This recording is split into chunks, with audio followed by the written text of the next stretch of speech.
Bismillahirrahmanirrahim. Assalamualaikum warahmatullahi wabarakatuh. Alhamdulillahirabbil alamin wassalatu wassalamu ala asrofil anbiya'i wal mursalin wa ala alihi washabihi ajmain amma ba'du.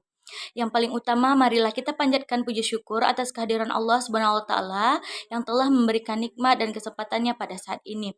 Tak lupa pula selawat berta salam kita hadiahkan pada junjungan Nabi besar kita, yakni Nabi besar Muhammad SAW, dengan mengucapkan Allahumma sholli ala Sayyidina Muhammad wa ala ali Sayyidina Muhammad, yang mana beliau telah mengantarkan kita dari zaman jahiliyah menuju zaman yang penuh ilmu pada saat ini. Baiklah, perkenalkan, nama saya Khairunisa dari Prodi Ekonomi Syariah semester 3 dan teman saya Selvi Rini Izzati. Kami dari kelompok 5 akan menyampaikan hasil presentasi kami yang berjudul Rujukan Filsafat Ekonomi Islam yang akan disampaikan oleh Selvi. Pada Selvi, disilakan. Baiklah, saya akan menjelaskan tentang rujukan filsafat ekonomi Islam.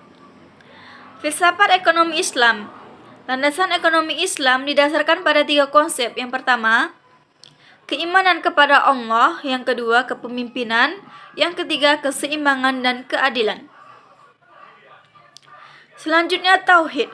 Tauhid merupakan konsep yang mendasar karena menyangkut ubudiyah atau ibadah mahdah, muamalah, musyawarah hingga akhlak.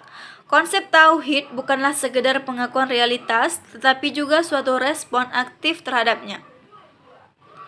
Dalam pandangan tauhid, manusia sebagai pelaku ekonomi hanyalah sekedar pemegang amanah. Oleh sebab itu, dalam melakukan segala aktivitas manusia harus mengikuti ketetapan Allah. Ekonomi Islam dalam akidah mencakup 2 hal, yaitu yang pertama tauhid uluhiyah, yaitu keyakinan akan keesaan Allah dan kesadaran bahwa seluruh yang ada di muka bumi dan langit adalah miliknya. Manusia harus dapat dipercaya memegang amanah untuk mengolah dan mempergunakan apa yang dianugerahkan oleh Allah untuk kebahagiaan umat manusia dan bukan kepentingan individu. Yang kedua, tauhid rububiyah, yaitu keyakinan bahwa Allah yang menentukan rezeki untuk segenap umatnya dan Dia pula lah yang akan membimbing setiap insan yang percaya kepadanya ke arah keberhasilan. Ketika seseorang menyembah Allah karena kapasitas Allah sebagai pemberi rezeki dan segala kenikmatan yang ada di dunia, ia haruslah mampu memanfaatkan apa yang ada di dunia ini dengan sebaik-baiknya. Segala yang dibutuhkan telah Allah sediakan di muka bumi ini, maka menjadi suatu kewajiban baginya untuk bekerja bertebaran di bumi ini untuk mencari rezeki.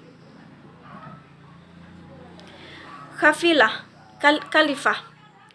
Manusia adalah agen langsung atau wakil Allah dalam proses penciptaannya.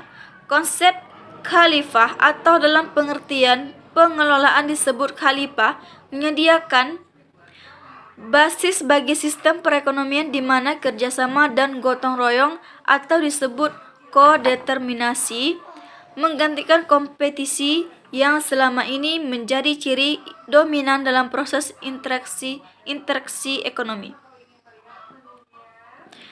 Khalifah atau wakil Allah adalah suatu gelar yang diberikan kepada pemimpin kaum Islam setelah Nabi wafat. Khalifah memiliki beberapa konsep, yaitu yang pertama, persaudaraan universal dalam kerangka konsep persaudaraan. Ini sikap yang paling benar adalah bekerja sama yang saling menguntungkan untuk memenuhi kebutuhan pokok semua orang dan mengembangkan seluruh potensi manusia. Yang kedua itu sumber-sumber daya yang ada di tangan manusia diberikan oleh Allah, dan sumber tersebut sebagai berikut. Yang pertama itu digunakan untuk kepentingan bersama, harus jujur dan diperoleh dengan cara yang benar. Yang ketiga, gaya hidup sederhana, tidak boleh bersikap congkak dan kemegahan yang dapat menimbulkan sikap berlebihan dan pemborosan.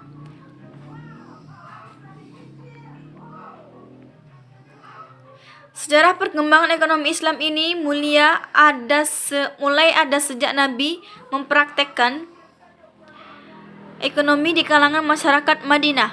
Sampai saat ini kita tidak mempunyai satu buku pun yang khusus membahas tentang sejarah ekonomi Islam. Kita hanya memiliki makalah yang ditulis setelah setengah abad pertengahan.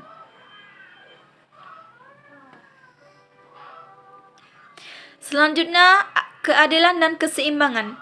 Keadilan dan keseimbangan harus tercermin pada terwujudnya pertumbuhan dan pemerataan ekonomi, sebab keduanya merupakan dua sisi dari satu entitas.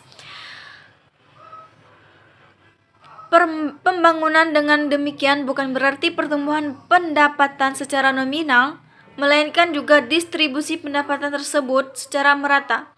Sumber daya pada hakikatnya adalah anugerah dari Allah. Oleh karena itu, tidak beralasan kalau keyakinan itu hanya terpusat pada segelintir orang saja. Ada beberapa syarat yang menentukan terciptanya keseimbangan dan keadilan di tengah-tengah masyarakat, yaitu: pertama, hubungan-hubungan dasar antara konsumsi. Yang kedua, keadaan perekonomian yang tidak konsisten dalam distribusi pendapatan dan kekayaan harus ditolak, karena Islam menolak daur tertutup yang menjadi semakin menyempit. Yang ketiga, sebagai dari akibat pengaruh sikap egalitarian, maka dalam ekonomi Islam tidak diakui adanya hak milik yang terbatas maupun sistem pasar yang bebas tak terkendali.